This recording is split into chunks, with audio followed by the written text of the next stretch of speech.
Hi, ನಾನು C Akshata Udupa. ನನ್ನ YouTube ಚಾನಲ್ಗೆ ನಿಮಗೆಲ್ಲರಿಗೂ ಸ್ವಾಗತ. ನಾವು ಕೆಲವು ದಿನಗಳ ಹಿಂದೆ ಟ್ರೇಡ್ ಲೆವೆಲ್ ಪ್ರೋ ಅನ್ನೋ ಇಂಡಿಕೇಟರನ್ನು ರಿಲೀಸ್ ಮಾಡಿದ್ವಿ. ಇದು ನಮ್ಮದೇ ಆದಂತಹ ಇಂಡಿಕೇಟರ್ ಆಗಿದ್ದು, ನಿಮ್ಮಲ್ಲಿ ಹಲವಾರು ಜನ ಆಲ್ರೆಡಿ ಈ ಟೂಲನ್ನು ಯೂಸ್ ಮಾಡ್ತಾ ಇದ್ದೀರಾ. ತುಂಬ ಜನ ಪಾಸಿಟಿವ್ ಫೀಡ್ಬ್ಯಾಕ್ಸನ್ನು ಕೂಡ ಮೇಲ್ ಮಾಡಿದ್ದೀರಾ. ಸೊ ಈಗ ನಾವು ಈ ಪರ್ಟಿಕ್ಯುಲರ್ ಇಂಡಿಕೇಟರಿಗೆ ಇನ್ನಷ್ಟು ಹೊಸ ಫೀಚರ್ಸ್ಗಳನ್ನು ಆ್ಯಡ್ ಮಾಡಿದ್ದೇವೆ. ಸೊ ಬೇಸಿಕಲಿ ನೀವು ಈ ಇಂಡಿಕೇಟರನ್ನು ಕಂಪ್ಲೀಟ್ ಟ್ರೇಡಿಂಗ್ ಸೆಟಪ್ ಆಗಿ ಯೂಸ್ ಮಾಡ್ಬೋದು. ಸೊ ಆ ಹೊಸ ಫೀಚರ್ಸ್ ಏನು, ಯಾವ ಥರ ನೀವು ಇದನ್ನು ಯೂಸ್ ಮಾಡ್ಬೋದು ಅನ್ನೋದನ್ನು ನೋಡೋಣ. ಮೊದಲಿಗೆ ನೀವು ಈ ಇಂಡಿಕೇಟರನ್ನು ಟ್ರೇಡಿಂಗ್ ವ್ಯೂ ಪೋರ್ಟಲಲ್ಲಿ ಲೋಡ್ ಮಾಡಬೇಕು. ಸೊ ಈ ಇಂಡಿಕೇಟರನ್ನು ಲೋಡ್ ಮಾಡಿದ ಕೂಡಲೇ ನಿಮಗೆ ಇಲ್ಲಿ ಮೇಲೆ ಈ ಇಂಡಿಕೇಟರ್ನ ಹೆಸರು ನೋಡ್ಲಿಕ್ಕೆ ಸಿಗುತ್ತೆ, ಟ್ರೇಡ್ ಲೆವೆಲ್ ಪ್ರೋ ಅಂತ. ಸೊ ಈಗ ನಾವು ಈ ಇಂಡಿಕೇಟರ್ನ ಒಂದೊಂದೇ ಫೀಚರ್ಸನ್ನು ನೋಡ್ತಾ ಬರೋಣ. ಇಲ್ಲಿ ಸೆಟ್ಟಿಂಗ್ಸಿಗೆ ಹೋದರೆ ನಿಮಗೆ ಫಸ್ಟಿಗೆ ಇಲ್ಲಿ ಟ್ರೇಡ್ ಲೆವೆಲ್ ಝೋನ್ ಅಂತ ಕಾಣಿಸುತ್ತೆ. ಸೊ ಇದನ್ನು ಸೆಲೆಕ್ಟ್ ಮಾಡಿ ಓಕೆ ಕೊಡಿ.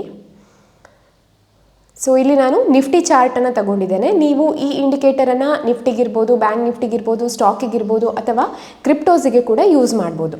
ಸೇಮ್ ಯೂಸ್ ಮಾಡುವಂತಹ ಪ್ರೊಸೀಜರ್ ಸೇಮ್ ಇರುತ್ತೆ. ಸೊ ಇಲ್ಲಿ ನೀವೀಗ ಅಬ್ಸರ್ವ್ ಮಾಡಿದ್ರೆ ಇಲ್ಲಿ ಲೆವೆಲ್ಸ್ ಬರುತ್ತೆ. ಇಲ್ಲಿ ಬೇರೆ ಬೇರೆ ಲೆವೆಲ್ಸ್ಗಳು ಸ್ಟ್ರಾಂಗ್ ಸಪೋರ್ಟ್ ಹಾಗೂ ರೆಸಿಸ್ಟೆನ್ಸ್ ಆಗಿ ವರ್ಕ್ ಆಗುತ್ತೆ. ಸೊ ನೀವಿಲ್ಲಿ ಅಬ್ಸರ್ವ್ ಮಾಡ್ಬೋದು ಯಾವ ಥರ ಈ ಲೆವೆಲ್ಸನ್ನು ಪ್ರೈಸ್ ರೆಸ್ಪೆಕ್ಟ್ ಮಾಡುತ್ತೆ ಅಂತ. ಆಲ್ಮೋಸ್ಟ್ ಈ ಲೆವೆಲ್ಗಳಲ್ಲಿ ನಿಮಗೆ ಕ್ಲಿಯರ್ ಸಪೋರ್ಟ್ ಮತ್ತು ರೆಸಿಸ್ಟೆನ್ಸ್ ನೋಡ್ಲಿಕ್ಕೆ ಸಿಗುತ್ತೆ. ಸೊ ಹಾಗೆ ನೀವು ಚಾರ್ಟಲ್ಲಿ ಅಬ್ಸರ್ವ್ ಮಾಡ್ತಾ ಹೋದರೆ ಎಷ್ಟು ಎಕ್ಸಾಕ್ಟಾಗಿ ಪ್ರೈಸ್ ಈ ಲೆವೆಲ್ಸ್ಗಳನ್ನು ರೆಸ್ಪೆಕ್ಟ್ ಮಾಡುತ್ತೆ ಅನ್ನೋದನ್ನು ನೋಡ್ಬೋದು. ಸೊ ಇಲ್ಲಿ ನೀವು ನೋಡಿದ್ರೆ ಪ್ರೈಸ್ ಇಲ್ಲಿ ಡೌನ್ ಸೈಡ್ ಮೂಮೆಂಟನ್ನು ತೋರಿಸ್ತಾ ಇತ್ತು. ಈ ಲೆವೆಲಲ್ಲಿ ನಮಗೆ ರಿಜೆಕ್ಷನ್ ನೋಡ್ಲಿಕ್ಕೆ ಸಿಕ್ತು, ಅಂದರೆ ಈ ಲೆವೆಲಲ್ಲಿ ಪ್ರಾಪರ್ ಸಪೋರ್ಟ್ ಸಿಕ್ತು. ಸೊ ಇಲ್ಲಿಂದ ಪ್ರೈಸ್ ಅಪ್ ಸೈಡ್ ಮೂಮೆಂಟನ್ನು ತೋರಿಸಿತ್ತು. ಸೊ ನಿಮ್ಮ ಎಂಟ್ರಿ ಸಮ್ವೇರ್ ಈ ಲೆವೆಲಲ್ಲಿದ್ದರೆ ನೀವು ಈ ನೆಕ್ಸ್ಟ್ ಲೆವೆಲನ್ನು ಟಾರ್ಗೆಟ್ ಆಗಿ ಇಡ್ಬೋದು. ಸಿಮಿಲರ್ಲಿ ಇಲ್ಲಿ ನೋಡಿದ್ರೆ ನೀವು ಈ ಲೆವೆಲ್ ರೆಸಿಸ್ಟೆನ್ಸ್ ಆಗಿ ವರ್ಕ್ ಮಾಡಿದೆ. ಸೊ ಇಲ್ಲಿಂದ ಪ್ರೈಸ್ ಬ್ರೇಕ್ ಡೌನ್ ಕೊಟ್ಟ ನಂತರ ವೆರಿ ಸ್ಟೀಪ್ ಡೌನ್ ಸೈಡ್ ಮೂಮೆಂಟನ್ನು ನೀವಿಲ್ಲಿ ನೋಡ್ಬೋದು. ಎಗೈನ್ ಈ ಲೆವೆಲಲ್ಲಿ ನಿಫ್ಟಿ ಸಪೋರ್ಟ್ ತಗೊಂಡು ಮತ್ತೆ ಅಪ್ ಸೈಡ್ ಮೂಮೆಂಟನ್ನು ಸ್ಟಾರ್ಟ್ ಮಾಡ್ತು. ಬಟ್ ನೀವು ಈ ಲೈನ್, ಈ ರೆಡ್ ಡಾಟೆಡ್ ಲೈನ್ ಹತ್ರ ಪ್ರೈಸ್ ಬಂದಾಗ ಕೇರ್ಫುಲ್ ಆಗಿರಬೇಕು. ಯಾಕಂದರೆ ಈ ಯಾವುದೇ ಲೆವೆಲ್ ಹತ್ರ ಈ ಲೈನ್ ಇದ್ದರೆ ಅದು ಕೂಡ ಸ್ಟ್ರಾಂಗ್ ಸಪೋರ್ಟ್ ಅಥವಾ ರೆಸಿಸ್ಟೆನ್ಸ್ ಆಗಿ ವರ್ಕ್ ಮಾಡುವಂಥ ಚಾನ್ಸಸ್ ಜಾಸ್ತಿ ಇರುತ್ತೆ. ಸೊ ಈ ಥರ ನೀವು ಈ ಡಿಫ್ರೆಂಟ್ ಲೆವೆಲ್ಸ್ಗಳನ್ನು ಯೂಸ್ ಮಾಡಿಕೊಂಡು ಅದನ್ನು ಸಪೋರ್ಟ್ ಹಾಗೂ ರೆಸಿಸ್ಟೆನ್ಸ್ ಲೆವೆಲ್ ಆಗಿ ಯೂಸ್ ಮಾಡ್ಬೋದು. ಇನ್ನು ನೀವು ಬ್ರೇಕ್ಔಟ್ ಮತ್ತು ಬ್ರೇಕ್ ಡೌನ್ಸಿಗೂ ಕೂಡ ಈ ಲೆವೆಲನ್ನು ಯೂಸ್ ಮಾಡ್ಬೋದು. ಅಂದರೆ ಫಾರ್ ಎಕ್ಸಾಂಪಲ್ ಇಲ್ಲಿ ಪ್ರೈಸ್ ಇಲ್ಲಿ ಮೇಲಿಂದ ಬಂದು ಇಲ್ಲಿ ಬ್ರೇಕ್ ಡೌನನ್ನು ಕೊಟ್ಟಿದೆ. ಸೊ ಈ ಕ್ಯಾಂಡಲ್ ಕ್ಲೋಸ್ ಆದ ನಂತರ ನೀವು ನಿಮ್ಮ ಟ್ರೇಡನ್ನು ಪ್ಲ್ಯಾನ್ ಮಾಡ್ಬೋದು. ಸೊ ಈ ಥರ ಬ್ರೇಕ್ಔಟ್ ಮತ್ತು ಬ್ರೇಕ್ ಡೌನ್ ಅಲ್ಲಿ ಕೂಡ ನೀವು ಟ್ರೇಡ್ಸ್ಗಳನ್ನು ತಗೊಳ್ಬೋದು. ಸೊ ಬೇಸಿಕಲಿ ನೀವು ನಿಮ್ಮ ಸ್ಟ್ರಾಟಜಿಯನ್ನು ಈ ಲೆವೆಲ್ಸನ್ನು ಯೂಸ್ ಮಾಡಿಕೊಂಡು ಪ್ಲ್ಯಾನ್ ಮಾಡ್ಬೋದು. ಇನ್ನು ನೀವಿಲ್ಲಿ ಸೆಟ್ಟಿಂಗ್ಸಿಗೆ ಹೋದರೆ ಇಲ್ಲಿ ಎನೇಬಲ್ಡ್ ಕಲರ್ಡ್ ಕ್ಯಾಂಡಲ್ಸ್ ಅಂತ ಇದೆ. ಸೊ ಎನೇಬಲ್ ಕಲರ್ಡ್ ಕ್ಯಾಂಡಲ್ಸನ್ನು ನೀವು ಸೆಲೆಕ್ಟ್ ಮಾಡಿ ಓಕೆ ಅಂತ ಕೊಟ್ಟರೆ ಇಲ್ಲಿ ನಿಮಗೆ bunch of red and green candles ನೋಡ್ಲಿಕ್ಕೆ ಸಿಗುತ್ತೆ. ಇನ್ನೊಂದು ಆಪ್ಷನ್ ನೀವೇನು ಮಾಡಬೇಕಂದ್ರೆ ಅಲ್ಲಿ ಕ್ಯಾಂಡಲ್ಸ್ ಎನೇಬಲ್ ಮಾಡಿದ ನಂತರ ಇಲ್ಲಿ ಇಂಡಿಕೇಟರಿಗೆ ಹೋದರೆ ಇಲ್ಲಿ 3 ಡಾಟ್ಸ್ ನಿಮ್ಗೆ ನೋಡ್ಲಿಕ್ಕೆ ಸಿಗುತ್ತೆ ಈ ರೈಟ್ ಕಾರ್ನರಲ್ಲಿ. ಸೊ ಇಲ್ಲಿ ಈ 3 ಡಾಟನ್ನು ಕ್ಲಿಕ್ ಮಾಡಿ visual order bring it to front ಅಂತ ಹಾಕಬೇಕು. ಇದು by default send it to back ಅಂತ ಇರುತ್ತೆ. ಸೆಂಡ್ ಇಟ್ ಟು ಬ್ಯಾಕ್ ಇದ್ದರೆ ನಿಮಗೆ ಇದರಲ್ಲಿ ಕ್ಲಿಕ್ ಮಾಡಿದರೆ ಮಾತ್ರ ಕ್ಯಾಂಡಲ್ ಕಲರ್ ಬರುತ್ತೆ. ಹೊರಗಡೆ ಕ್ಲಿಕ್ ಮಾಡಿದ ಕೂಡಲೇ ಅದು ಹೋಗುತ್ತೆ. ಸೊ ನೀವು ಇಲ್ಲಿ 3 ಡಾಟನ್ನು ಕ್ಲಿಕ್ ಮಾಡಿ visual order bring it to front ಅಂತ ಮಾಡಬೇಕು. ಆಗ ನಿಮಗೆ ಇಲ್ಲಿ ಕಲರ್ಡ್ ಕ್ಯಾಂಡಲ್ಸ್ ನೋಡಲಿಕ್ಕೆ ಸಿಗುತ್ತೆ. ಸೊ ಇಲ್ಲಿ ಎಗೈನ್ ಈ ಕಲರ್ಡ್ ಕ್ಯಾಂಡಲ್ಸ್ ಇದು ಇಂಪಾರ್ಟೆನ್ಸ್ ಏನು ಅಂದರೆ ಕಂಟಿನ್ಯೂಸ್ ಗ್ರೀನ್ ಕ್ಯಾಂಡಲ್ಸ್ ಬಂದರೆ ಅದು ಅಪ್ ಟ್ರೆಂಡನ್ನು ಇಂಡಿಕೇಟ್ ಮಾಡುತ್ತೆ. ಕಂಟಿನ್ಯೂಸ್ ರೆಡ್ ಕ್ಯಾಂಡಲ್ಸ್ ಬಂದರೆ ಅದು ಡೌನ್ ಟ್ರೆಂಡನ್ನು ಇಂಡಿಕೇಟ್ ಮಾಡುತ್ತೆ.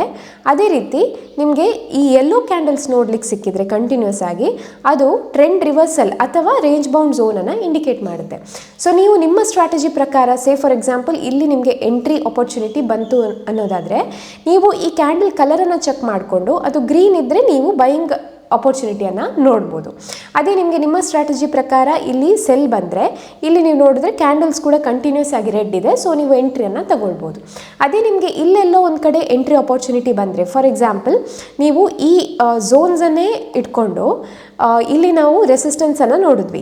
ಬಟ್ ಇಲ್ಲಿ ಡೈರೆಕ್ಟಾಗಿ ಟ್ರೇಡ್ ತಗೊಳ್ಳೋ ಬದಲು ನೀವಿಲ್ಲಿ ರೆಡ್ ಕ್ಯಾಂಡಲ್ ಬರೋದನ್ನು ವೆಯ್ಟ್ ಮಾಡ್ಬೋದು. ಯಾಕಂದರೆ ಇಲ್ಲಿ ಎಲ್ಲೋ ಇರೋದ್ರಿಂದ ಇಲ್ಲಿಂದ ಪ್ರೈಸ್ ಮತ್ತೆ ಅಪ್ಸೈಡ್ ಮೂಮೆಂಟನ್ನು ತೋರಿಸ್ಬೋದು.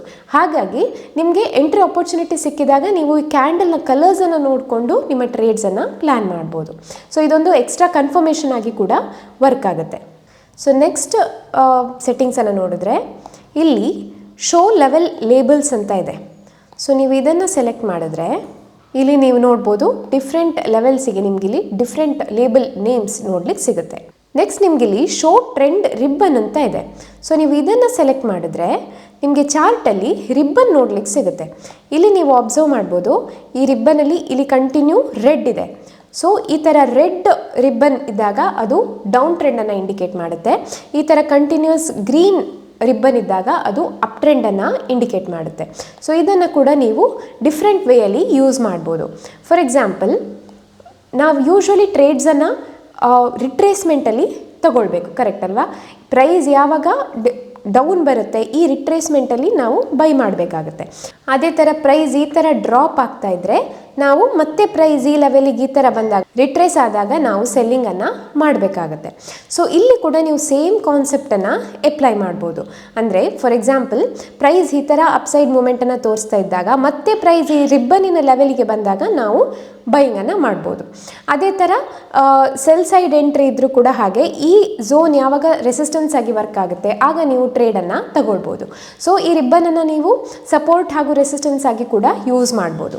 ಇನ್ನು ನೀವು ಆಲ್ರೆಡಿ ಇಲ್ಲೆಲ್ಲೋ ಟ್ರೇಡನ್ನು ತಗೊಳ್ತಾ ಇದ್ರೆ ನೀವು ಈ ರಿಬ್ಬನನ್ನು ಸ್ಟಾಪ್ ಲಾಸ್ ಟ್ರಯಲ್ ಮಾಡೋದಕ್ಕೆ ಕೂಡ ಯೂಸ್ ಮಾಡ್ಬೋದು.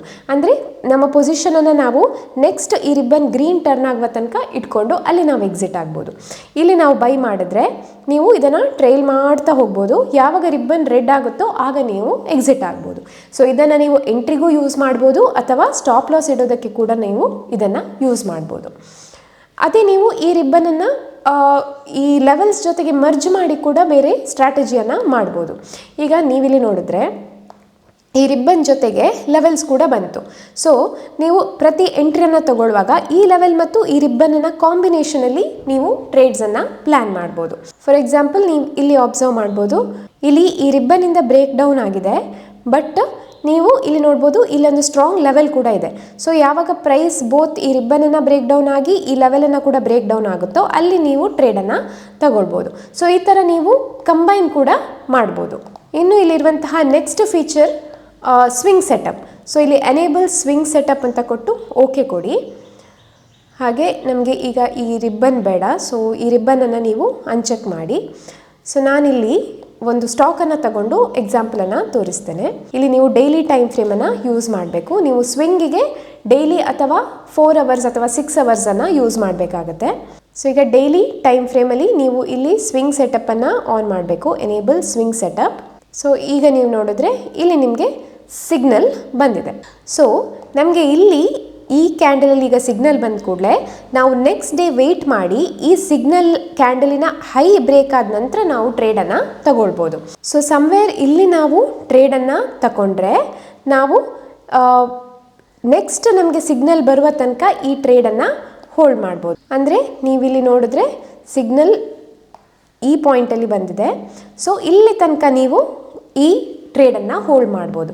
ಅಥವಾ ನೀವು ಯಾವುದಾದ್ರೂ ಒಂದು ಪರ್ಟಿಕ್ಯುಲರ್ ಪರ್ಸೆಂಟೇಜಲ್ಲಿ ಎಕ್ಸಿಟ್ ಆಗೋದಾದರೆ ಅದು ಕೂಡ ಮಾಡ್ಬೋದು. ಅಂದರೆ ಫಾರ್ ಎಕ್ಸಾಂಪಲ್, ಇಲ್ಲಿಂದ ನೀವು 10% ಅಂತ ಇಟ್ಕೊಂಡ್ರೆ ಅರೌಂಡ್ 10% ನಿಮ್ಮ ರೆವೆನ್ಯೂ ರೀಚ್ ಆದ ಕೂಡಲೇ ನೀವು ಎಕ್ಸಿಟ್ ಆಗ್ಬೋದು.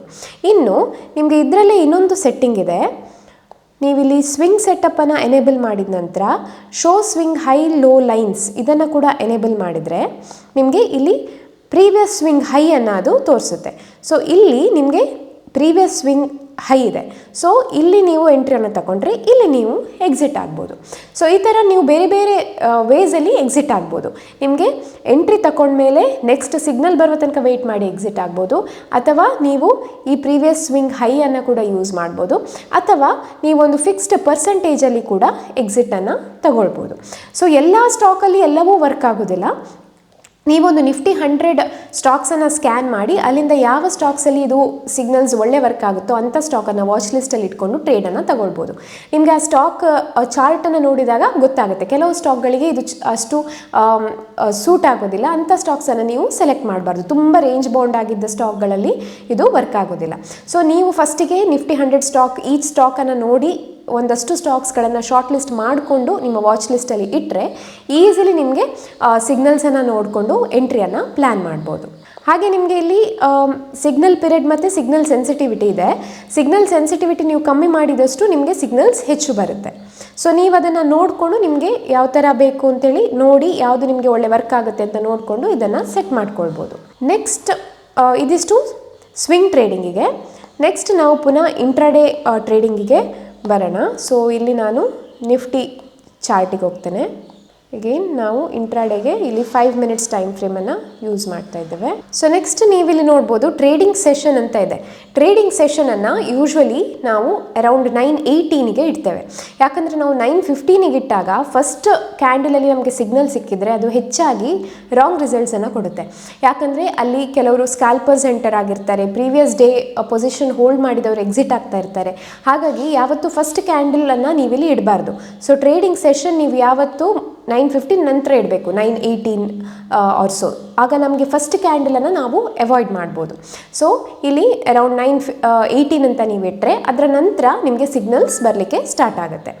ನೆಕ್ಸ್ಟ್ ನೀವಿಲ್ಲಿ ಯೂಸ್ ಮಾಡ್ಬೋದಾಗಿರುವಂಥದ್ದು ORB ಲೆವೆಲ್ಸ್. ಸೊ ನೀವಿಲ್ಲಿ ORB ಲೆವೆಲನ್ನು ಸೆಲೆಕ್ಟ್ ಮಾಡಿದ್ರೆ ನಿಮಗೆ ಓಪನ್ ರೇಂಜ್ ಬ್ರೇಕ್ಔಟ್ ಸಿಗುತ್ತೆ. ಸೊ ಕೆಲವರು ನಿಮ್ಮಲ್ಲಿ ಇದನ್ನು ಯೂಸ್ ಮಾಡಿಕೊಂಡು ಕೂಡ ಟ್ರೇಡ್ ಮಾಡುವವರು ಇರ್ಬೋದು. ಸೊ ಇಲ್ಲಿ ಬ್ರೇಕ್ಔಟ್ ಅಥವಾ ಬ್ರೇಕ್ ಡೌನ್ ಆದಾಗ ಕೂಡ ನೀವು ಟ್ರೇಡ್ಸ್ಗಳನ್ನು ತಗೊಳ್ಬೋದು. ಅಗೇನ್ ಎಲ್ಲ ನಿಮ್ಮ ಸ್ಟ್ರಾಟಜಿ ಮೇಲೆ ಹೋಗುತ್ತೆ. ನಿಮ್ಮ ಸ್ಟ್ರಾಟಜಿಯನ್ನು ನೋಡಿಕೊಂಡು ನೀವು ಈ ಫೀಚರ್ಸನ್ನು ಯೂಸ್ ಮಾಡ್ಬೋದು. ಇಲ್ಲಿ ಡ್ಯೂರೇಷನ್ 5 ಮಿನಿಟ್ಸ್ ಅಂತ ಇಟ್ಟಿದ್ದೇನೆ. ಇದರೊಟ್ಟಿಗೆ ನಿಮಗೆ ಬೇರೆ ಇಂಡಿಕೇಟರ್ಸನ್ನು ಮರ್ಚ್ ಮಾಡ್ಬೋದು. ಫಾರ್ ಎಕ್ಸಾಂಪಲ್ ಇಲ್ಲಿ VWAP ಇದೆ. ಸೊ VWAPನ್ನು ನೀವು ಸೆಲೆಕ್ಟ್ ಮಾಡಿದ್ರೆ ಇಲ್ಲಿ ORB ಜೊತೆಗೆ ನಿಮಗೆ VWAP ಕೂಡ ಬರುತ್ತೆ. ಸೊ ನೀವು ಈ VWAPನ್ನು ಕೂಡ ಯೂಸ್ ಮಾಡ್ಬೋದು. ಸೊ ಈ VWAPನ್ನು ನೀವು ಇದ್ರ ಜೊತೆಗೆ ಅಥವಾ ಲೆವೆಲ್ಸ್ ಜೊತೆಗೆ ಕೂಡ ಯೂಸ್ ಮಾಡ್ಬೋದು. ಇಲ್ಲಿ ಇನ್ನು ಶೋ ಡೇ ಬಯಾಸ್ ಲೆವೆಲ್ ಅಂತ ಇದೆ. ಸೊ ನೀವು ಇದನ್ನು ಸೆಲೆಕ್ಟ್ ಮಾಡಿದ್ರೆ ಇಲ್ಲಿ ಗ್ಯಾಪ್ ಥ್ರೆಶೋಲ್ಡ್ 0.15 ಅಂತ ಇಟ್ಟಿದ್ದೇನೆ. ಸೊ ಗ್ಯಾಪ್ ಅಪ್ 0.15ಗಿಂತ ಜಾಸ್ತಿ ಬಂದಾಗ ನಿಮಗೆ ಇಲ್ಲಿ ಒಂದು ಲೇಬಲ್ ಬರುತ್ತೆ. ಸೊ ಇಲ್ಲಿ ನೀವು ನೋಡ್ಬೋದು ಗ್ಯಾಪ್ ಅಪ್ 0.68%, ಅಂದರೆ 0.15%ಗಿಂತ ಹೆಚ್ಚಿನ ಗ್ಯಾಪ್ ಇದ್ದ ಕೂಡಲೇ ನಿಮ್ಗೆ ಅದಿಲ್ಲಿ ಬರುತ್ತೆ. ಸೊ ನಿಮಗೆ ಗೊತ್ತಾಗುತ್ತೆ ಯಾವಾಗ ಗ್ಯಾಪ್ ಅಪ್ ಆಗಿದೆ, ಎಷ್ಟು ಗ್ಯಾಪ್ ಅಪ್ ಆಗಿದೆ. ಅದರ ಮೇಲೆ ನಿಮ್ದು ಯಾವುದಾದ್ರೂ ಸ್ಟ್ರಾಟಜಿ ಇದ್ದರೆ ಕೂಡ ನೀವು ಅದನ್ನು ಫ್ರೇಮ್ ಮಾಡ್ಬೋದು. ಸೊ ನೆಕ್ಸ್ಟ್ ನಿಮಗೆ ಇಲ್ಲಿ ಎನೇಬಲ್ ಝೋನ್ ಸಿಗ್ನಲ್ಸ್ ಅಂತ ಇದೆ. ಸೊ ಕೆಲವರು ನಿಮ್ಮಲ್ಲಿ ಮೇಲ್ ಮಾಡಿದ್ದೀರಾ ಎನೇಬಲ್ ಝೋನ್ ಸಿಗ್ನಲ್ ಮಾಡಿದ್ರು ಸಿಗ್ನಲ್ ಬರ್ತಾ ಇಲ್ಲ ಅಂತ. ಇದಕ್ಕೆ ರೀಸನ್ ಏನಂದರೆ ನೀವು ಇದನ್ನು ಎನೇಬಲ್ ಮಾಡಿದರೆ ಅದ್ರ ಜೊತೆಗೆ ನೀವಿಲ್ಲಿ ಟ್ರೇಡ್ ಲೆವೆಲ್ ಝೋನನ್ನು ಕೂಡ ಎನೇಬಲ್ ಮಾಡಬೇಕು. ಸೊ ಟ್ರೇಡ್ ಲೆವೆಲ್ ಝೋನನ್ನು ಎನೇಬಲ್ ಮಾಡಬೇಕು, ಇಲ್ಲಿ ಎನೇಬಲ್ ಝೋನ್ ಸಿಗ್ನಲ್ ಅಂತಲೂ ಮಾಡಬೇಕು. ಆಮೇಲೆ ಇದರಲ್ಲಿ ನೀವು ಬೈ ಮಾತ್ರ ನೋಡೋದಾದರೆ ಬೈ ಓನ್ಲಿ ಕೊಡ್ಬೋದು, ಸೆಲ್ ಮಾತ್ರ ಮಾಡೋದಾದರೆ ಸೆಲ್ ಓನ್ಲಿ ಕೊಡ್ಬೋದು. ಎರಡು ಸಿಗ್ನಲ್ ಬೇಕು ಅನ್ನೋದಾದರೆ ಬೋತ್ ಅಂತ ಕೊಟ್ಟು ನೀವಿಲ್ಲಿ ಓಕೆ ಅಂತ ಕೊಡಬೇಕು. ಸೊ ಇಲ್ಲಿ ನಿಮಗೆ ಈ ಸಿಗ್ನಲ್ಸ್ ಬರುತ್ತೆ. ಸೊ ಈ ಸಿಗ್ನಲ್ಸ್ ಬೇಸಿಸ್ ಮೇಲೆ ಕೂಡ ನೀವು ಟ್ರೇಡ್ಸ್ಗಳನ್ನು ಪ್ಲ್ಯಾನ್ ಮಾಡ್ಬೋದು. ಸೊ ನೀವು ಇಲ್ಲಿ ನೋಡ್ಬೋದು ಇಲ್ಲಿ ಸಿಗ್ನಲ್ಸ್ ಬರುತ್ತೆ. ಸೊ ಅದನ್ನು ನೋಡಿಕೊಂಡು ಲೆವೆಲನ್ನು ಅದ್ರ ಜೊತೆಗೆ ಕಂಬೈನ್ ಮಾಡಿಕೊಂಡು ನೀವು ಎಂಟ್ರಿಯನ್ನು ತಗೊಳ್ಬೋದು. ಇಲ್ಲಿ ನೀವು ಮ್ಯಾಕ್ಸಿಮಮ್ ಟ್ರೇಡ್ ಪರ್ ಡೇ ಕೂಡ ಕೊಡ್ಬೋದು. ಯಾವತ್ತೂ ಓವರ್ ಟ್ರೇಡ್ ಮಾಡಬಾರ್ದು. ಹಾಗಾಗಿ ನೀವು ಇಲ್ಲಿ ಮ್ಯಾಕ್ಸಿಮಮ್ ಟ್ರೇಡ್ ಪರ್ ಡೇ 3 ಅಂತ ಕೊಟ್ಟರೆ ನಿಮಗೆ 3 ಸಿಗ್ನಲ್ ಅವತ್ತಿಗೆ ಸಿಗುತ್ತೆ. ಸೊ ಇಲ್ಲಿ ನೀವು ಟ್ರೇಡ್ಸನ್ನು ಫಿಕ್ಸ್ ಮಾಡ್ಕೊಳ್ಬೋದು. ಇದು ಒಂದು ರಿಸ್ಕ್ ಮ್ಯಾನೇಜ್ಮೆಂಟಿನ ಟೆಕ್ನಿಕ್. ಹಾಗೆ ಸೇಫ್ ಎಂಟ್ರಿ ಅಂತ ಇದೆ. ಇದನ್ನು ನೀವು ಎನೇಬಲ್ ಮಾಡಿದ್ರೆ ನಾವು ಇನ್ನಷ್ಟು ಪ್ಯಾರಾಮೀಟರ್ಸನ್ನು ಆ್ಯಡ್ ಮಾಡಿದ್ದೇವೆ. ಬಿಗಿನರ್ಸಿಗೆ ಆದಷ್ಟು ರಾಂಗ್ ಟ್ರೇಡ್ಸ್ ತಗೊಳ್ಳದೇ ಇರೋ ಥರ ರಿಸ್ಕಿ ಟ್ರೇಡ್ಸ್ಗಳನ್ನು ಇದು ಅವಾಯ್ಡ್ ಮಾಡಿ ತುಂಬ ಕಮ್ಮಿ ಫಿಲ್ಟರ್ಡ್ ಸಿಗ್ನಲ್ಸನ್ನು ಕೊಡುತ್ತೆ. ಸೊ ಇದನ್ನು ಕೂಡ ನೀವು ಯೂಸ್ ಮಾಡ್ಬೋದು. ಇನ್ನು enable maximum candle body size ಅಂತ ಇದೆ. ಸೊ ಇಲ್ಲಿ ನಾನು 0.3% ಅಂತ ಕೊಟ್ಟಿದ್ದೇನೆ. ಸೊ ಯಾವಾಗ ಕ್ಯಾಂಡಲ್ ಸೈಜ್ 0.3%ಗಿಂತ ಜಾಸ್ತಿ ಇರುತ್ತೆ ಆಗ ಮಾತ್ರ ನಿಮ್ಗೆ ಆ ಸಿಗ್ನಲ್ ಸಿಗುತ್ತೆ. ಅಂದರೆ ಈಗ ಈ ಟೂಲ್ ಸಿಗ್ನಲನ್ನು ಚೆಕ್ ಮಾಡುತ್ತೆ. ಸಿಗ್ನಲ್ ಬಂದಾಗ ಆ ಸಿಗ್ನಲ್ 0.3ಗಿಂತ ಕಮ್ಮಿ ಇದ್ದರೆ ಆ ಕ್ಯಾಂಡಲಿನ ಬಾಡಿ ನಿಮಗೆ ಆ ಸಿಗ್ನಲ್ ಬರೋದಿಲ್ಲ. ಸೊ ಇದೆಲ್ಲ ಎಗೇನ್ ಬಿಗಿನರ್ಸಿಗೆ ಸೇಫ್ ಎಂಟ್ರಿ ಮಾಡೋದಕ್ಕೆ ಇರುವಂತಹ ಆಪ್ಷನ್ಸ್. ಇದನ್ನು ಕೂಡ ನೀವು ಯೂಸ್ ಮಾಡ್ಬೋದು. ಇನ್ನು ಇಲ್ಲಿ ಟಾರ್ಗೆಟ್ ಮತ್ತು ಸ್ಟಾಪ್ ಲಾಸನ್ನು ಸೆಟ್ ಮಾಡೋದಕ್ಕೆ ಪಾಯಿಂಟ್ಸ್ ಅಥವಾ ಪರ್ಸೆಂಟೇಜನ್ನು ಯೂಸ್ ಮಾಡ್ಬೋದು. ಸೊ ಇಲ್ಲಿ ನೀವು ಪಾಯಿಂಟ್ ಅಂತ ಸೆಲೆಕ್ಟ್ ಮಾಡಿದ್ರೆ ಇಲ್ಲಿ ಪಾಯಿಂಟ್ಸ್ ಕೊಡಬೇಕು, ಎಷ್ಟು ಪಾಯಿಂಟ್ ಟಾರ್ಗೆಟ್, ಎಷ್ಟು ಪಾಯಿಂಟ್ ಸ್ಟಾಪ್ ಲಾಸ್ ಅಂತ. ಹಾಗೆ ಇಲ್ಲಿ ಪರ್ಸೆಂಟೇಜ್ ಸೆಲೆಕ್ಟ್ ಮಾಡಿದ್ರೆ ನೀವು ಪರ್ಸೆಂಟೇಜನ್ನು ಕೊಡಬೇಕು. ಇನ್ನು enable trailing stop loss option ಕೂಡ ಇದೆ. ಇದನ್ನು ನೀವು ಎನೇಬಲ್ ಮಾಡಿದಾಗ ನಿಮಗೆ ಬ್ಯಾಂಡ್ ಏನು ನಾವಾಗ ರಿಬ್ಬನ್ ಕ್ರಿಯೇಟ್ ಮಾಡಿದ್ವು ಅದರ ಬೇಸಿಸ್ ಮೇಲೆ ಸ್ಟಾಪ್ ಲಾಸ್ ಟ್ರೇಲಿಂಗ್ ಕೂಡ ಆಗುತ್ತೆ. ಇನ್ನು ಇಲ್ಲಿ ನಿಮಗೆ ಇನ್ನೊಂದು ಆಪ್ಷನ್ ಇದೆ ಫೀಚರ್, ಇದು ನಿಫ್ಟಿ ಬ್ಯಾಂಕ್ ನಿಫ್ಟಿ ಲೆವೆಲ್ಸ್ ಅಂತ. ಸೊ ನೀವು ಇದನ್ನು ಯೂಸ್ ಮಾಡೋದಿದ್ರೆ ಇಲ್ಲಿ ಇದನ್ನೆಲ್ಲ ಡಿಸೇಬಲ್ ಮಾಡ್ಕೊಳ್ಳಿ. ಈ ಟ್ರೇಡ್ ಲೆವೆಲ್ ಝೋನ್ ಎಲ್ಲ ಬೇಡ, ಇದನ್ನೆಲ್ಲ ಡಿಸೇಬಲ್ ಮಾಡಿ ನೀವು ಈ ಪರ್ಟಿಕ್ಯುಲರ್ ಫೀಚರನ್ನು ಯೂಸ್ ಮಾಡ್ಬೋದು, ನಿಫ್ಟಿ ಬ್ಯಾಂಕ್ ನಿಫ್ಟಿ ಲೆವೆಲ್ಸ್ ಅಂತ. ಸೊ ಇದನ್ನು ನೀವು ಯೂಸ್ ಮಾಡಿದ್ರೆ ನಿಮಗೆ ಈ ಥರ ಲೆವೆಲ್ಸ್ ಬರುತ್ತೆ. ಸೊ ಈ ಲೆವೆಲ್ಸನ್ನು ಕೂಡ ನೀವು ಬ್ರೇಕ್ ಡೌನಲ್ಲಿ, ಬ್ರೇಕ್ಔಟಲ್ಲಿ ಅಥವಾ ಇದನ್ನು ರೆಸಿಸ್ಟೆನ್ಸ್ ಹಾಗೆ ಸಪೋರ್ಟ್ ಆಗಿ ಯೂಸ್ ಮಾಡಿಕೊಂಡು ಕೂಡ ನೀವು ಟ್ರೇಡ್ಸ್ಗಳನ್ನು ತಗೊಳ್ಬೋದು. ಸೊ ಬೇಸಿಕಲಿ ಇಲ್ಲಿ ನಿಮಗೆ ಹಲವಾರು ಆಪ್ಷನ್ಸ್ ಇದೆ, ನಿಮಗೆ ಯಾವುದು ಸೂಟ್ ಆಗುತ್ತೋ ಅದನ್ನು ನೀವು ಯೂಸ್ ಮಾಡ್ಬೋದು.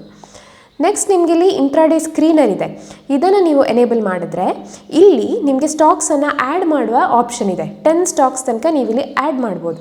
ಸೊ ನಿಮಗೆ ಗೊತ್ತಿರುವಂತಹ ಸ್ಟಾಕ್ಸನ್ನು, ನಿಮಗೆ ಒಳ್ಳೆ ಮೊಮೆಂಟಮ್ ಇದೆ ಅಂತ ಅನಿಸೋ ಸ್ಟಾಕ್ಸ್ಗಳನ್ನು ನೀವಿಲ್ಲಿ ಆ್ಯಡ್ ಮಾಡಿಕೊಂಡು, ಸೊ ನಮ್ಮ ಟ್ರೇಡ್ ಲೆವೆಲ್ ಪ್ರೋ ಬೇಸಿಸ್ ಮೇಲೆ ಇಲ್ಲಿ ಸಿಗ್ನಲ್ಸ್ ಬರುತ್ತೆ. ಸೊ ಈ ಸಿಗ್ನಲ್ಸನ್ನು ನೋಡಿಕೊಂಡು ಡೈರೆಕ್ಟ್ಲಿ ನೀವು ಆ ಸ್ಟಾಕಿಗೆ ಹೋಗಿ ಎಂಟ್ರಿ ಆಪರ್ಚುನಿಟಿಯನ್ನು ನೋಡ್ಬೋದು. ಸೊ ಯಾವಾಗ ಸ್ಟಾಕಿನ ಪ್ರೈಸ್ ಒಂದು ಪರ್ಟಿಕ್ಯುಲರ್ ಲೆವೆಲ್ ಹತ್ತಿರ ಇರುತ್ತೋ ಇಲ್ಲಿ ನಿಮಗೆ ಸಿಗ್ನಲ್ ಬರುತ್ತೆ. ಇಲ್ಲಿ ರಿಲಯನ್ಸ್ ಈಗ ಒಂದು ಪರ್ಟಿಕ್ಯುಲರ್ ಬ್ಲಾಕಿನ ಹತ್ತಿರ ಬರ್ತಾ ಇದೆ ಪ್ರೈಸ್. ಸೊ ಈಗ ನೀವು ಡೈರೆಕ್ಟ್ ರಿಲಯನ್ಸಿಗೆ ಹೋಗಿ ಅಲ್ಲಿ ನೀವು ಮಾನಿಟರ್ ಮಾಡಿ ಆ ಝೋನ್ ಸಪೋರ್ಟ್ ಅಥವಾ ರೆಸಿಸ್ಟೆನ್ಸ್ ಆಗಿ ಆ್ಯಕ್ಟ್ ಮಾಡಿದಾಗ ನೀವು ಟ್ರೇಡನ್ನು ತಗೊಳ್ಬೋದು. ಸೊ ಎಸೆನ್ಷಿಯಲಿ ನಿಮಗೆ ಇದು ಈಸಿಲಿ ಮಾನಿಟರ್ ಮಾಡೋದಕ್ಕೆ ಹೆಲ್ಪ್ ಮಾಡುತ್ತೆ. ಸೊ ಈ ಸ್ಕ್ರೀನರನ್ನು ಕೂಡ ನೀವು ಇದರಲ್ಲೇ ಯೂಸ್ ಮಾಡ್ಕೊಳ್ಬೋದು. ಸೊ ಇದಿಷ್ಟು ಟ್ರೇಡ್ ಲೆವೆಲ್ ಪ್ರೋನ ಬೇರೆ ಬೇರೆ ಫೀಚರ್ಸ್. ಇನ್ನು ನಿಮಗೊಂದು ಇಂಡಿಕೇಟರನ್ನು ಕೂಡ ಇಲ್ಲಿ ಇಂಟ್ರೊಡ್ಯೂಸ್ ಮಾಡ್ತೇವೆ. ಸೊ ಈ ಇಂಡಿಕೇಟರ್ ಬೇಸಿಕಲಿ ನಿಮಗೆ ನಿಮ್ಮ ಸ್ಕ್ರೀನಿಂಗ್ ಟೈಮನ್ನು ಕಮ್ಮಿ ಮಾಡುತ್ತೆ. ಸೊ ಇಲ್ಲಿ ನಿಮಗೆ ಸೆಟ್ಟಿಂಗ್ಸಲ್ಲಿ, ಈ ಸ್ಕ್ರೀನರ್ನ ಸೆಟ್ಟಿಂಗ್ಸಲ್ಲಿ 39 ಸ್ಟಾಕ್ಗಳನ್ನು ಆ್ಯಡ್ ಮಾಡ್ಬೋದು. ಸೊ ನಿಮಗೆ ಒಳ್ಳೆ ಮೊಮೆಂಟಮ್ ಇದೆ ಅನಿಸುವಂಥ ಸ್ಟಾಕ್ಗಳನ್ನು ನೀವಿಲ್ಲಿ ಆ್ಯಡ್ ಮಾಡಿ ಇಟ್ಕೊಂಡ್ರೆ ನಿಮಗೆ ಈ ಇಂಡಿಕೇಟರಲ್ಲಿರುವಂಥ ಬೇರೆ ಬೇರೆ ಫೀಚರ್ಸ್ ಇಲ್ಲೇ ನೋಡ್ಲಿಕ್ಕೆ ಸಿಗುತ್ತೆ ಸ್ಕ್ರೀನ್ ಮೇಲೆ. ಸೊ ನೀವಿಲ್ಲಿ ಅಬ್ಸರ್ವ್ ಮಾಡ್ಬೋದು, ನಾವು ಆ್ಯಡ್ ಮಾಡಿರುವಂಥ ಬೇರೆ ಬೇರೆ ಸ್ಟಾಕ್ಸ್ ಇಲ್ಲಿದೆ. ಅದರ RSI ನೋಡ್ಲಿಕ್ಕೆ ಸಿಗುತ್ತೆ, ಸೂಪರ್ ಟ್ರೆಂಡ್ ಸಿಗುತ್ತೆ, EMA ಸಿಗುತ್ತೆ, VWAP ಸಿಗುತ್ತೆ, ಡೇ ಹೈ ಲೋ ಇರುತ್ತೆ. ಹಾಗೆ ನಮ್ಮ ribbon, trade level pro ribbon ಏನಿದೆ ಅದರ ಬೇಸಿಸ್ ಮೇಲೆ ಕೂಡ ನಿಮಗಿಲ್ಲಿ ಸಿಗ್ನಲ್ ಬರುತ್ತೆ. ಹಾಗೆ ಲೆವೆಲ್ ಬೇಸಿಸ್ ಮೇಲೆ ಕೂಡ ಪೊಸಿಷನ್ ಏನು ಅನ್ನೋದು ನಿಮಗಿಲ್ಲಿ ಗೊತ್ತಾಗುತ್ತೆ. ಸೊ ಫಾರ್ ಎಕ್ಸಾಂಪಲ್ ಇಲ್ಲಿ ನೀವು ತಗೊಂಡ್ರೆ ಈ ವಿಪ್ರೋ ಅಂತ ತಗೊಂಡ್ರೆ ಅದರ RSI 58 ಇದೆ, ಅಂದರೆ almost closer to 60, over bought ಏರಿಯಾಕ್ಕದು ಹೋಗ್ತಾ ಇದೆ. ಇಲ್ಲಿ ನೀವು ನೋಡ್ಬೋದು ICICI 60ಯಲ್ಲಿದೆ ಓವರ್ ಬಾಟ್ ಏರಿಯಾದಲ್ಲಿ. ಸೊ ಅಲ್ಲಿಂದ ರಿವರ್ಸಲ್ ಆಗ್ಬೋದು. ಅದೇ ನೀವಿಲ್ಲಿ ರಿಬ್ಬನನ್ನು ಅಬ್ಸರ್ವ್ ಮಾಡಿದ್ರೆ ಇಲ್ಲಿ ಅದು ಅಪ್ಸೈಡ್ ಮೂಮೆಂಟನ್ನು ತೋರಿಸ್ತಾ ಇದೆ. ಸೊ ರಿಬ್ಬನಲ್ಲಿ ಅಪ್ಸೈಡ್ ಮೂಮೆಂಟ್ ಇದೆ. ಹಾಗೆ ಸೂಪರ್ ಟ್ರೆಂಡ್, EMA, VWAP ಎಲ್ಲದರಲ್ಲೂ ಅಪ್ಸೈಡ್ ಮೂಮೆಂಟ್ ಇದೆ, ಅಂದರೆ ಅಪ್ ಟ್ರೆಂಡ್ ಅಂತ ಹೇಳ್ತಾ ಇದೆ. ಸೊ ನೀವಿಲ್ಲಿ ನಿಮ್ಮ ಸ್ಟ್ರಾಟಜಿಯನ್ನು ಯೂಸ್ ಮಾಡಿಕೊಂಡು ಅಪ್ಸೈಡ್ ಟ್ರೇಡನ್ನು ತಗೊಳ್ಬೋದು. ಅದೇ ಥರ ನೀವು ಇಲ್ಲಿ ಲೆವೆಲ್ಸ್ ನೋಡಿದರೆ ಈ ಪರ್ಟಿಕ್ಯುಲರ್ ಸ್ಟಾಕ್ ಫಾರ್ ಎಕ್ಸಾಂಪಲ್ ವಿಪ್ರೋದಲ್ಲಿ ಲೆವೆಲ್ ಹತ್ತಿರ ಬರ್ತಾ ಇದೆ ಪ್ರೈಸ್. ಸೊ ನೀವು ಬೇರೆ ಪ್ಯಾರಾಮೀಟರ್ಸನ್ನು ನೋಡಿಕೊಂಡು ಇಲ್ಲಿ ನಿಮ್ಮ ಟ್ರೇಡನ್ನು ಪ್ಲ್ಯಾನ್ ಮಾಡ್ಬೋದು. ಸೊ ಈ ಥರ ಬೇರೆ ಬೇರೆ ಪ್ಯಾರಾಮೀಟರ್ಸಲ್ಲಿ ಏನನ್ನು ಇಂಡಿಕೇಟ್ ಮಾಡ್ತಾ ಇದೆ, ಅಪ್ ಟ್ರೆಂಡಲ್ಲಿ ಇದೆಯೋ ಸ್ಟಾಕು, ಡೌನ್ ಟ್ರೆಂಡಲ್ಲಿ ಇದೆಯೋ, ಯಾವುದೋ ಒಂದು ಪರ್ಟಿಕ್ಯುಲರ್ ಇಂಡಿಕೇಟರ್ ಪ್ರಕಾರ ಏನು ಇಂಡಿಕೇಟ್ ಮಾಡ್ತಾ ಇದೆ ಎಲ್ಲವನ್ನು ನೀವಿಲ್ಲಿ ಒಂದೇ ಕಡೆ ಮಾನಿಟರ್ ಮಾಡ್ಬೋದು. ಸೊ ಡೈರೆಕ್ಟಾಗಿ ನೀವು ಆ ಸ್ಟಾಕಿಗೆ ಹೋಗಿ ನಿಮ್ಮ ಟ್ರೇಡನ್ನು ಪ್ಲ್ಯಾನ್ ಮಾಡ್ಬೋದು. ಸೊ ಇದು ರೆಕಮೆಂಡೇಷನ್ ಅಲ್ಲ, ಬಟ್ ನಿಮಗೆ ಒಂದು ಡೈರೆಕ್ಷನ್ ಸಿಗುತ್ತೆ. ನೀವು ಈ ಸ್ಟಾಕಿಗೆ ಹೋಗಿ ಹುಡುಕಿ ಟ್ರೇಡಿಂಗ್ ಆಪರ್ಚುನಿಟಿಯನ್ನು ನೋಡುವಾಗ ಆ ಆಪರ್ಚುನಿಟಿ ಮಿಸ್ ಆಗಿರುತ್ತೆ. ಬಟ್ ಇಲ್ಲಿ ಒಂದು ಸಮ್ಮರಿ ರೂಪದಲ್ಲಿ ಇದು ಅವೈಲೇಬಲ್ ಇರೋದ್ರಿಂದ ನಿಮ್ಮ ಟ್ರೇಡಿಂಗ್ ಜರ್ನಿ ಸ್ಮೂತ್ ಆಗುತ್ತೆ. ಸೊ ಇದರ ಬಗ್ಗೆ ಇನ್ನಷ್ಟು ಇನ್ಫಾರ್ಮೇಷನ್ ಬೇಕು ಅಥವಾ ಈ ಪರ್ಟಿಕ್ಯುಲರ್ ಇಂಡಿಕೇಟರಲ್ಲಿ ನಿಮಗೆ ಇಂಟ್ರೆಸ್ಟ್ ಇದ್ದರೆ ನೀವು ನಮ್ಮ ಫ್ರೀ ಟೆಲಿಗ್ರಾಮ್ ಚಾನೆಲ್ ಆದಂತಹ ಅಕ್ಷತಾ ಉಡುಪ ಕನ್ನಡ ಇದನ್ನು ಜಾಯ್ನ್ ಆಗಿ. ಇದರ ಲಿಂಕನ್ನು ನಾನು ಡಿಸ್ಕ್ರಿಪ್ಷನಲ್ಲಿ ಕೊಟ್ಟಿರ್ತೇನೆ. ದಯವಿಟ್ಟು ಈ ಲಿಂಕನ್ನು ಯೂಸ್ ಮಾಡಿ ಮಾತ್ರ ಟೆಲಿಗ್ರಾಮ್ ಚಾನಲನ್ನು ಜಾಯ್ನ್ ಆಗಿ, ಬೇರೆ ಯಾವ ಫೇಕ್ ಚಾನಲ್ಗಳನ್ನು ಜಾಯ್ನ್ ಆಗಬೇಡಿ. ಇಲ್ಲಿ ನಾನು ಯಾವ ಥರ ಈ ಇಂಡಿಕೇಟರನ್ನು ಸಬ್ಸ್ಕ್ರೈಬ್ ಆಗ್ಬೋದು ಅನ್ನುವ ಕಂಪ್ಲೀಟ್ ಡೀಟೇಲನ್ನು ಕೊಟ್ಟಿರ್ತೇನೆ. ಅದಲ್ಲದೆ ನಾವು ಡೈಲಿ ಮಾಡುವಂಥ ರಿಸರ್ಚನ್ನು ಕೂಡ ನಾವಿಲ್ಲಿ ಪೋಸ್ಟ್ ಮಾಡ್ತೇವೆ, ನೀವು ಫಾಲೋ ಮಾಡ್ಬೋದು. ಸೊ ಹಾಗೆ ಈ ವಿಡಿಯೋ ಇಷ್ಟ ಆಗಿದರೆ ದಯವಿಟ್ಟು ಲೈಕ್ ಮಾಡಿ, ಹಾಗೆ ನನ್ನ ಯೂಟ್ಯೂಬ್ ಚಾನಲನ್ನು ಸಬ್ಸ್ಕ್ರೈಬ್ ಮಾಡೋದನ್ನು ಮರಿಬೇಡಿ. ಅಲ್ಲಿರುವ ಬೆಲ್ ಐಕಾನನ್ನು ಕೂಡ ಕ್ಲಿಕ್ ಮಾಡಿ. ಮತ್ತೆ ಸಿಗ್ತೀನಿ ಇನ್ನಷ್ಟು ಇನ್ಫಾರ್ಮೇಟಿವ್ ಕಂಟೆಂಟ್ಗಳೊಂದಿಗೆ. ಅಲ್ಲಿ ತನಕ ಟೇಕ್ ಕೇರ್, ಬಾಯ್ ಬಾಯ್.